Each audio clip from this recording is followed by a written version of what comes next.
15 जुलै 2026 वर्धा जिल्ह्यातील तिगावजवळील रोठा गावात 12 वर्षीय अल्पवयीन मुलीवर झालेला अलैंगिक अत्याचार व त्यानंतर करण्यात आलेली निर्घृण हत्या ही अत्यंत संतापजनक, अमानवी आणि मानवतेला काळीमा फासणारी घटना आहे।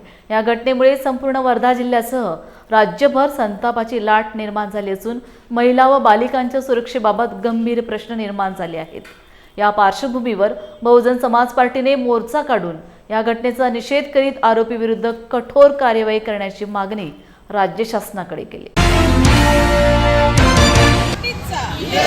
रोठा येथे झालेल्या घटनेचा निषेध असो,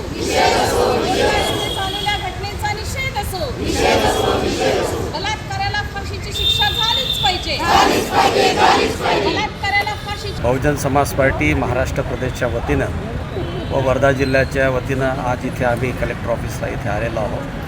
माझ्या समेत या जिल्ह्याचे अध्यक्ष सन्माननीय नंदर्शी बैसारेजी, या विदर्भामध्ये महिलांना मोठ्या प्रमाणात संघटित करणारे ताई प्राध्यापक डॉक्टर रायकवार ताई आहेत, सर्व मंडळी आहेत। आज आम्ही यासाठी आलेलो आहोत की 15 तारखेला रोठा येथे एका नराधमाने एक आदिवासी मुलींवर 12 वर्षाच्या मुलीवर अमानुष असा अत्याचार करून तिची दगडाने ठेचून हत्या केलेली आहे आणि हे नृशंसहत्या हे फार तिरस्करणीय असं कृत्य यांनी केलेलं आहे। या कृत्याचा बहुजन समाज पार्टी महाराष्ट्र प्रदेश हा फार धिक्कार करतो आणि महापुरुषाच्या या महाराष्ट्रामध्ये अशा घटना वारंवार घडत आहेत आणि इथे या वर्धामध्ये ही दुसरी घटना आहे। इथल्या लोकल प्रशासनाचं लक्ष कुणीकडे आहे हे समजायला आम्हाला काही म्हणजे हे दिसत नाही आहे की कुणीकडे याचं लक्ष आहे आणि त्यांच्या लक्षावर आता प्रश्नचिन्ह उभा राहत आहे। मला असं कळलं की इथे मोठ्या प्रमाणामध्ये डीएम, गांजा, चरस, दारू यांचे पूर इथं वाहतात आणि या संदर्भात इथलं लोकल प्रशासन अजूनही जागरूक नाही आहे, झोपल्याचं सोंग करत आहे आणि म्हणून आज आम्ही इथे कलेक्टर मॅडमकडे आलेलो आहोत। सध्या SP साहेबांना वेळ नाही आहे कारण की ते या चौकशीमध्ये आहेत। आमची अशी डिमांड आहे की मोठ्या प्रमाणात या गोष्टीची चौकशी करून जे लोक यामध्ये लिप्त आहे त्यांना त्वरित फाशीची सजा व्हावी, फास्ट ट्रॅक कोर्टमध्ये याची सुनावणी व्हावी।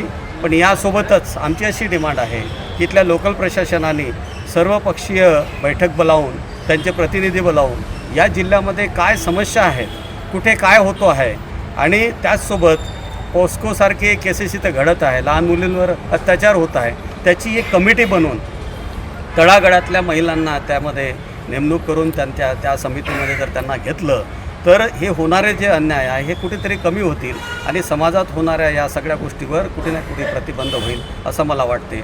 या माध्यमातून कलेक्टर मॅडमशी आम्ही असं बोललो आणि आमच्या डिमांड जर सॉल्व्ह झाल्या नाहीत तर त्वरित आम्हाला आंदोलनाची भूमिका घ्यावी लागेल असं आम्ही त्यांच्याशी चर्चा केली।